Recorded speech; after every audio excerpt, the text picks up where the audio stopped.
ಲೇಖಕಿ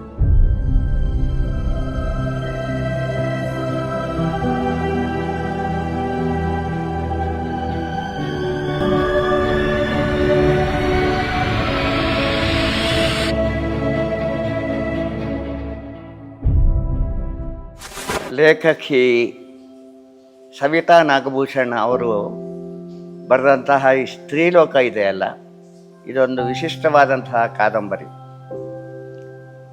ಈ ಕಾದಂಬರಿಯಲ್ಲಿ ಸಂಭಾಷಣೆಗಳು ಮಾತ್ರ ಬರುವುದು, ಎಲ್ಲ ಪಾತ್ರ ಚಿತ್ರಣಗಳು ಕೂಡ ಸಂಭಾಷಣೆಯಲ್ಲೇ ಆಗುವಂಥದ್ದು. ಆದ್ದರಿಂದ ಈ ಕಾದಂಬರಿಯನ್ನು ನಾವು ಆಯ್ಕೆ ಮಾಡಿದ್ವಿ ಯಾಕೆ ಅಂದರೆ, ಸವಿತಾ ನಾಗಭೂಷಣ್ ಅವರು ಇದನ್ನು ಒಂದು ರೀತಿಯ ಫ್ಯಾಮಿನಿಸ್ಟಿಕ್ ವ್ಯೂನಿಂದ ಬರೆದಿಲ್ಲ. ಗಂಡಸರ ಹಣೆ ಬರಹ ಸ್ವರೂಪ ಹೇಗೆ ಇರ್ತದೆ ಅನ್ನುವ ದೃಷ್ಟಿಯಿಂದ ಬರೆದಿದ್ದಾರೆ. ಆ ಒಂದು ಅಲ್ಲ, ಅದು ಅಣಕ ಅಲ್ಲ, ಸಹಜವಾಗಿ ಬರೆದಿದ್ದಾರೆ. ಸ್ತ್ರೀಯರನ್ನು ಅರ್ಥ ಮಾಡಿಕೊಳ್ಳಿಕ್ಕೆ ಗಂಡಸರಿಗೆ ಸಾಧ್ಯ ಉಂಟೋ ಇಲ್ವೋ ಅನ್ನೋದು ವಿಷಯ ಇದರಲ್ಲಿ ಅರ್ಥ ಆಗ್ತದೆ. ಸ್ತ್ರೀಯರ ಸಣ್ಣ ಸಣ್ಣ ಕಷ್ಟಗಳೇನು, ತಾಪತ್ರಯಗಳೇನು ಅನ್ನೋದನ್ನೆಲ್ಲ ಈ ಸ್ತ್ರೀಲೋಕ ಕಾದಂಬರಿಯಲ್ಲಿ ಬರೆದಿದ್ದಾರೆ. ಅದಕ್ಕೆ ನೀನು ಓದುವ ಮುನ್ನ ಅಂತ ಒಂದು ಪ್ಯಾರ ಇದೆ, ಅದನ್ನು ಓದಿ ನೋಡು, ಆಗ ನಿನಗೆ ಗೊತ್ತಾಗ್ತದೆ ಅದು ಹೇಗೆ ಎಷ್ಟು ವಿಶಿಷ್ಟವಾಗಿದೆ ಅಂತ. ಇಲ್ಲಿ ಓದುವ ಮುನ್ನ ಕೆಲವೊಂದು ವಿಷಯಗಳನ್ನ ಅವರು ಸ್ಪಷ್ಟಪಡಿಸಿದ್ದಾರೆ. ಹೌದು, ನಾನು ಯಥಾವತ್ತಾಗಿ ಓದ್ತೇನೆ. ಇದನ್ನ ಕಾದಂಬರಿ ಎಂದು ಕರೆದಿರುವುದು ಈ ಬರಹ ಇತರೆಲ್ಲ ಸಾಹಿತ್ಯ ಪ್ರಕಾರಗಳಿಗಿಂತ ಈ ಪ್ರಕಾರಕ್ಕೆ ಹತ್ತಿರವಾಗಬಹುದು ಎಂಬ ಗುಮಾನಿಯಿಂದ. ಹೌದು, ಇಲ್ಲದಿದ್ದರೆ ನಾಟಕ ಅಂತ ಹೇಳ್ಬೋದು. ಇಲ್ಲಿ ಆರಂಭ, ಬೆಳವಣಿಗೆ, ಸ್ಫೋಟ, ಅಂತ್ಯ ಎಂಬ ಘಟ್ಟಗಳೇನು ಇಲ್ಲ. ಇಲ್ಲಿ ಪಾತ್ರಗಳು ಬರುತ್ತವೆ, ಪರಸ್ಪರ ತೋಡಿಕೊಳ್ಳುತ್ತವೆ, ಹೋಗುತ್ತವೆ. ಹೋಗುವ ಮುನ್ನ ತಮ್ಮದೇ ಒಂದು ಜಗತ್ತು ಸೃಷ್ಟಿಸಿ ಹೋಗುತ್ತವೆ.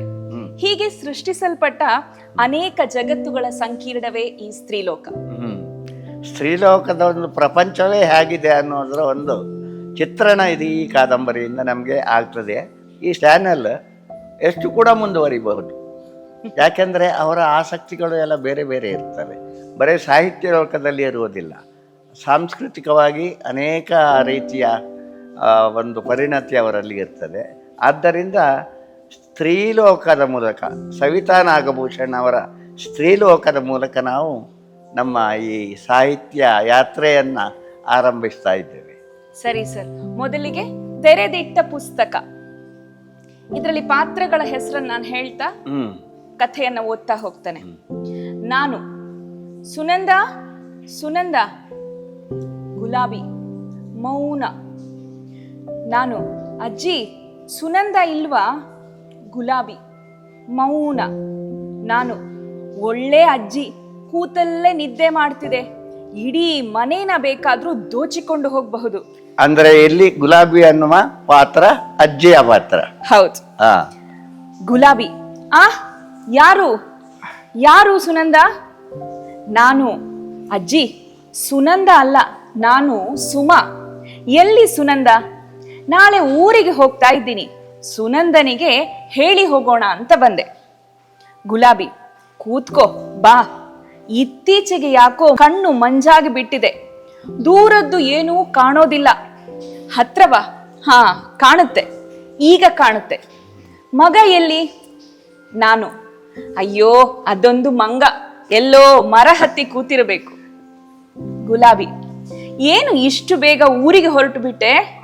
ಇನ್ನು 4 ದಿನ ಅಮ್ಮನ ಮನೆಯಲ್ಲಿ ಇದ್ದು ಹೋಗಬಾರ್ದ? ನಾನು, ಒಳ್ಳೆ ಕತೆ, ನನ್ನ ಗಂಡಯ್ಯನನ್ನ ಯಾರು ನೋಡಿಕೊಳ್ತಾರೆ? ಗುಲಾಬಿ, ಹಾಗಾದ್ರೆ ಗಂಡ ಒಳ್ಳೆಯವನು ಅಂತ ಆಯ್ತು. ನಾನು, ಅಲ್ಲ ಅಜ್ಜಿ, ಆವಾಗಿಂದ ನೋಡ್ತಾನೆ ಇದ್ದೀನಿ, ಅಡಿಕೆನ ಕುಟ್ತಾನೇ ಇದ್ದೀರಾ. ಇತ್ತ ತನ್ನಿ, ನಾನು ಪುಡಿ ಮಾಡಿಕೊಡ್ತೇನೆ. ಗುಲಾಬಿ, ಬೇಡ ಕಣೆ, ಹಾಗೆ ಮಾಡಿಸ್ಕೋಬೇಕು ಅಂದ್ರೆ ನನ್ನ ಸೊಸೆ ಇಲ್ವಾ? ಮೊಮ್ಮಗಳಿಗೆ ಹೇಳಿದ್ರೆ 1 ನಿಮಿಷದಲ್ಲಿ ಮಾಡಿಕೊಡ್ತಾಳೆ. ನಂಗಾದ್ರೂ ಏನುಂಟು ಕೆಲ್ಸ? ಹೀಗೆ ಕುಟ್ತಾ ಕೂರೋದ್ರಲ್ಲಿ ಒಂಥರ ಸುಖ ಇದೆ.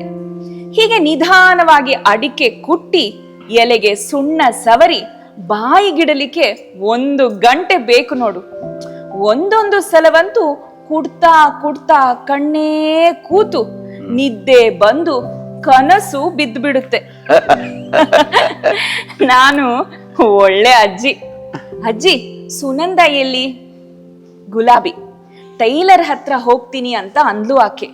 ಕೂತ್ಕೋ, ಬರ್ತಾಳೆ. ನಾನು, ಅಜ್ಜಿ, ನಿಮ್ಮ ಕೂದಲು ಎಷ್ಟು ಚೆನ್ನಾಗಿ ಫಳಫಳ ಅಂತ ಹೊಳಿತಾ ಇದೆ.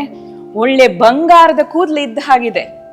ಮೊದಲು ಹೀಗೆ ಇತ್ತ ಅಥವಾ ಇದಕ್ಕಿಂತ ಜಾಸ್ತಿ ಇತ್ತ? ಗುಲಾಬಿ, ಅಯ್ಯೋ, ಇದರ ದುಪ್ಪಟ್ಟು ಇತ್ತು. ಅದು ಯಾಕೆ ದೇವ್ರು ಇಷ್ಟೊಂದು ಕೂದಲು ಕೊಟ್ಟಿದಾನೋ. ಒಂದೊಂದು ಸಲ ಎಣ್ಣೆ ಹಚ್ಚಿ ಬಾಚೋದ್ರಲ್ಲಿ ಕೈ ನೋವು ಬಂದ್ಬಿಡುತ್ತೆ. ಮನ್ಸಾದ್ರೆ ನನ್ನ ಮೊಮ್ಮಗಳು ಒಂದೊಂದ್ಸಲ ಚೆನ್ನಾಗಿ ಬಾಚಿ ಜಡೆ ಹಾಕ್ತಾಳೆ. ಒಂದೊಂದ್ಸಲ ಅನ್ಸುತ್ತೆ ಮಂಡೆನ ಬೋಳಿಸಿ ಬಿಟ್ಟಿದ್ರೆ ಚೆನ್ನಾಗಿರ್ತಿತ್ತು. ಈಗಿನ ಕಾಲಕ್ಕೆ ಹೋಲಿಸಿದ್ರೆ ಕೂದಲಿಕ್ಕೆ ಆಗಿ ಎದ್ದಂತ ಶಾಂಪುಗಳು ಎಷ್ಟೆಲ್ಲ ಕಷ್ಟ ಇದೆ. ನಾನು, ಅಲ್ಲ ಅಜ್ಜಿ, ಅಜ್ಜ ತೀರಿಕೊಂಡಾಗ ನಿಮ್ಗೆ ಕೂದಲು ತೆಗಿಬೇಕು ಅಂತ ಯಾರು ಒತ್ತಾಯ ಮಾಡ್ಲಿಲ್ವಾ? ಗುಲಾಬಿ, ಕೂಸೆ, ಈ ಅಜ್ಜಿ ಸುಮಾರಿನವಳಲ್ಲ, ತಿಳ್ಕೊ. ನಾನೇ ನಿಂತು 4 ಜನ ವಿಧವೆಯವರಿಗೆ ಮದುವೆ ಮಾಡಿಸಿದೀನಿ. ಇದೇ ಕೈಯಿಂದಾನೆ ಕತ್ತಿನ ಸರ ತೆಗೆದು ಗಾಂಧಿಗೆ ಕೊಟ್ಟೋಳು ನಾನು. ನಾನು, ಅಜ್ಜಿ, ಗಾಂಧೀಜಿ ಹೇಗಿದ್ರು ನೋಡಕ್ಕೆ? ಗುಲಾಬಿ, ಅಯ್ಯೋ, ಒಳ್ಳೆ ಹಕ್ಕಿ ಮರಿತರ, ವಿಶೇಷ ಏನೂ ಇಲ್ಲ. ಅದೊಂದು ಕಾಲ. ಭೂಮಿ ಕಾಣಿನ ತಗೋ ತಗೋ ಅಂತ ಕೊಟ್ಟು ಬಿಟ್ಟೆ. ಅಷ್ಟು ದಿಟ್ಟೆ ಈ ಅಜ್ಜಿ. ನಾನು, ಅಜ್ಜಿ, ನೀವು ಶಾಲೆಗೆ? ಗುಲಾಬಿ, 2ನೇ ಕ್ಲಾಸು ಅಷ್ಟೇ. ಓದೋಕೆ ಬರೆಯೋಕೆ ಮದುವೆ ಆದ್ಮೇಲೆ ನನ್ನ ಗಂಡನೇ ಕಲಿಸಿದ್ದು. ಅಜ್ಜ ಅವರು ಆರ್ಯ ಸಮಾಜದಲ್ಲಿ ಇದ್ದೋರು. ಆಮೇಲೆ ಮನೆಯಲ್ಲಿ ಯಾವಾಗ ನೋಡಿದ್ರೂ ಜನ ಜನ ಜನ, ಹಾಡು ಮಾತು ಚರ್ಚೆ, ಅದು ಬೇರೆನೆ ಲೋಕ ತಗೋ. ನಾನು, ಸುನಂದ ಹೇಳ್ತಾ ಇರ್ತಾಳೆ, ನೀವು ತುದಿ ಬೆರಳಿಂದ ಕೂಡ ಸೌಟು ಮುಟ್ಟಿಲ್ಲ ಅಂತ. ಹೌದಾ ಅಜ್ಜಿ?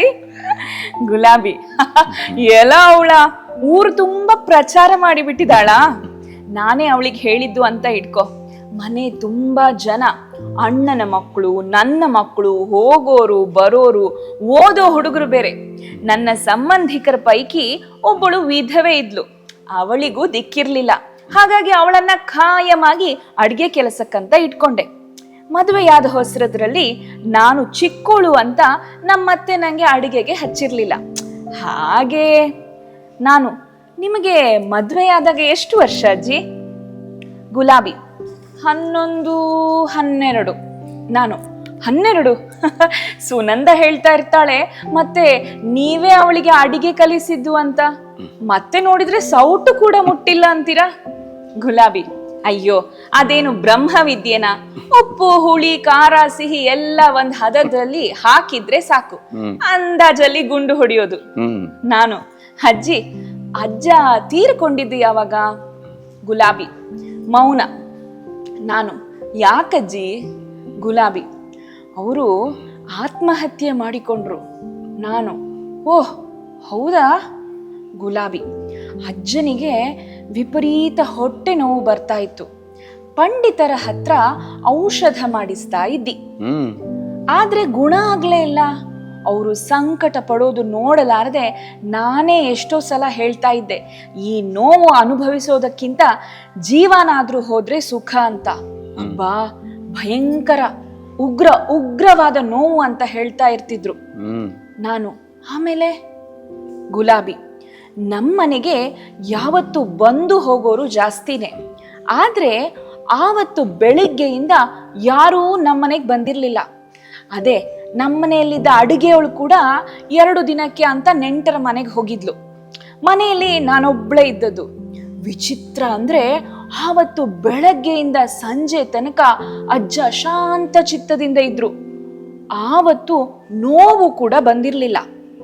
ಒಂಚೂರು ಸುಳಿವೇ ಸಿಗ್ಲಿಲ್ಲ ನನಗೆ.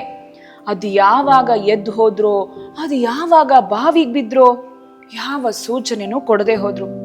ಬೆಳಗ್ಗೆ ನೋಡ್ತೀನಿ ಅಜ್ಜ ಕೋಣೆಲಿಲ್ಲ. ಹಿತ್ತಲ ಬಾವಿಲಿ ಹೆಣ ತೇಲ್ತಾ ಇತ್ತು. ಕೂದಲಾಗ್ಲಿ ಕಚ್ಚೆಯಾಗ್ಲಿ ಒಂದಿಷ್ಟು ಕೊಂಕಿರ್ಲಿಲ್ಲ ನೋಡು.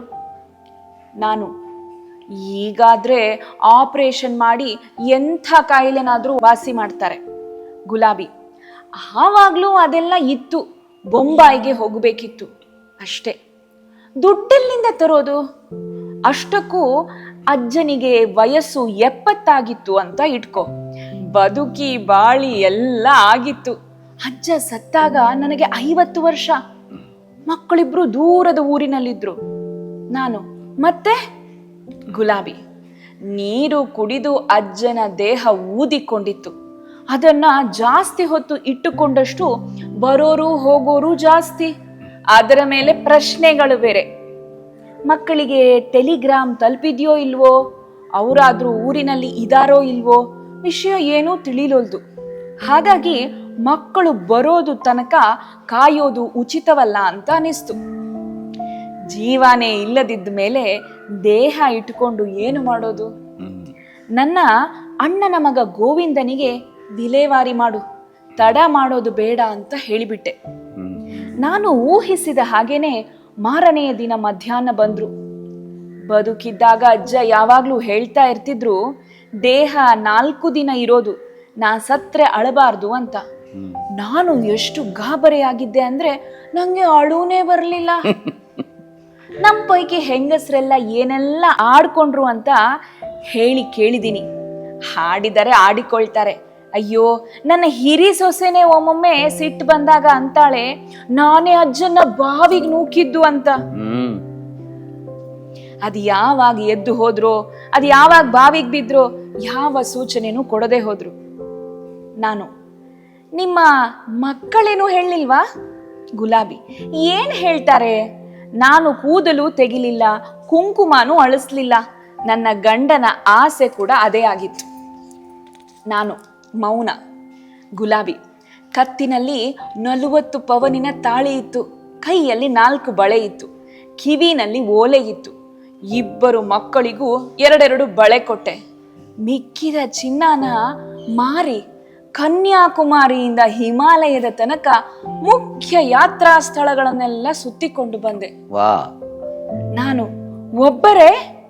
ಗುಲಾಬಿ, ಅದೇ ವಿಧವೆಯೊಬ್ಬಳು ನಮ್ಮನೇಲಿ ಇದ್ದಳಲ್ಲ, ಅವಳ ಜೊತೆ ತಿರುವಣ್ಣಾಮಲೆಯಲ್ಲಿ 3 ತಿಂಗಳು ಇದ್ದೆ. ಮಹರ್ಷಿ ಆಗಿನೂ ಬದುಕಿದ್ರು. ನಾನು, ಈಗಲೂ ಇದ್ದಾರ ಅವರು? ಗುಲಾಬಿ, ಇಲ್ಲ ಇಲ್ಲ, ಒಂದು ರೀತಿಲಿ ಇದ್ದಾರೆ, ಒಂದು ರೀತಿಲಿ ಇಲ್ಲ. ನಾನು, ಭಲೇ ಧೈರ್ಯ ನಿಮ್ದು. ಗುಲಾಬಿ, ಅಜ್ಜನ ಜೊತೆ ಮೊದಲೇ ಒಂದ್ಸಲ ಅಲ್ಲಿಗೆಲ್ಲ ಹೋಗಿ ಬಂದಿದ್ದೆ, ಹಾಗಾಗಿ ಕಷ್ಟ ಆಗ್ಲಿಲ್ಲ. ರೈಲಲ್ಲೇ ಸುತ್ತಿದ್ದು ಹೆಚ್ಚಾಗಿ. ಅಕ್ಕಪಕ್ಕ ಜನ ಇರ್ತಾರೆ, ಭಯ ಎಂತದು? ಆ ಕಾಲನೇ ಬೇರೆ. ನಾನು, ಅಜ್ಜಿ, ನೀವು ಎಲೆ ಅಡಿಕೆ ತಿನ್ಲೇ ಇಲ್ಲ?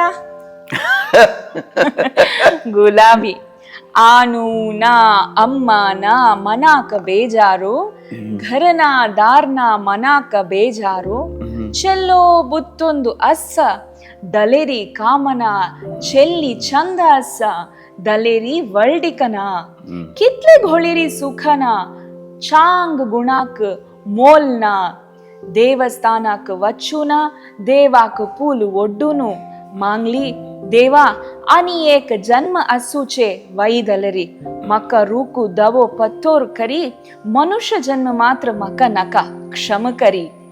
ನಾನು, ಏನಜ್ಜಿ ಅದು ಹಾಡಾ? ಗುಲಾಬಿ, ಕೊಂಕಣಿ ಪದ, ಅರ್ಥ ಆಯ್ತಾ? ನಾನು, ಸ್ವಲ್ಪ ಸ್ವಲ್ಪ.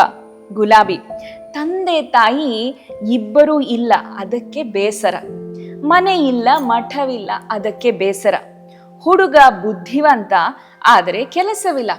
ಹುಡುಗಿ ಲಕ್ಷಣವಾಗಿದ್ದಾಳೆ, ಆದರೆ ಮದುವೆ ಇಲ್ಲ. ಎಷ್ಟು ದುಡಿದರೂ ಸುಖವಿಲ್ಲ. ಒಳ್ಳೆ ಗುಣಗಳಿಗೆ ಬೆಲೆ ಇಲ್ಲ. ನಾನು, ಅಲ್ವಾ ಮತ್ತೆ? ಗುಲಾಬಿ, ಮೊನ್ನೆ ದೇವಸ್ಥಾನಕ್ಕೆ ಹೋಗಿ ದೇವರಿಗೆ ಹೂವೆಸೆದು ಬೇಡಿದೆ. ದೇವ್ರೆ, ಮುಂದೊಂದು ಜನ್ಮ ಇರುವುದೇ ಆದ್ರೆ ನನ್ನನ್ನು ಮರವಾಗಿಸು, ಇಲ್ಲವೇ ಕಲ್ಲಾಗಿಸು. ಮನುಷ್ಯ ಜನ್ಮ ಮಾತ್ರ ಬೇಡವೇ ಬೇಡ, ದಯವಿಟ್ಟು ಕ್ಷಮಿಸು ಎಂದೆ. ಇದೇ ಆ ಪದದ ಅರ್ಥ. ನಾನು, ಅಜ್ಜಿ, ನೀವು ಬರೆದಿದ್ದ ಪದ? ಗುಲಾಬಿ, ಮೌನ. ನಾನು, ಯಾಕಜ್ಜಿ ಅಳ್ತಾ ಇದ್ದೀರಾ? ಗುಲಾಬಿ, ಅದೇ ನಮ್ಮನೇಲಿ ಅಡಿಗೆ ಅವಳು ಇದ್ಲು ಅಂತ ಹೇಳಿದ್ದನಲ್ಲ, ಅವಳು ಹಾಡ್ತಾ ಇದ್ದ ಪದ ಇದು. ಅವಳಿಗೆ ಕೊಂಕಣಿ ತುಳು ಬಿಟ್ರೆ ಬೇರೆ ಭಾಷೆ ಬರ್ತಾ ಇರಲಿಲ್ಲ. ಕನ್ನಡ ಸ್ವಲ್ಪ ಸ್ವಲ್ಪ ಬರ್ತಾ ಇತ್ತು. ನಾನು, ಅದೇ ವಿಧವೆ ಹೆಂಗಸು ತಾನೆ. ಗುಲಾಬಿ, ಇಲ್ಲ ಸುಮ, ಆಕೆಗೆ ಮದುವೆನೇ ಆಗಿರ್ಲಿಲ್ಲ. ಜನರು ಕಾಡ್ತಾರಲ್ಲ ಅಂತ ಗಂಡ ಇದ್ದ, ಸತ್ತು ಹೋದ ಅಂತ ಹಣೆದು ಕುಂಕುಮ ಅಳಿಸಿಕೊಂಡು ನನ್ನ ಜೊತೆ ಇದ್ಲು ಅಷ್ಟೆ.